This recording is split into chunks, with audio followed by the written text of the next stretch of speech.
الله الذي خلقكم ثم رزقكم ثم يميتكم ثم يحييكم هل من شركائكم من يفعل من ذلكم من شيء سبحانه وتعالى عما يشركون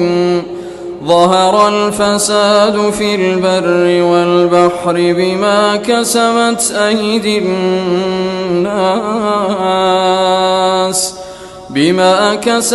أيدي الناس ليذيقهم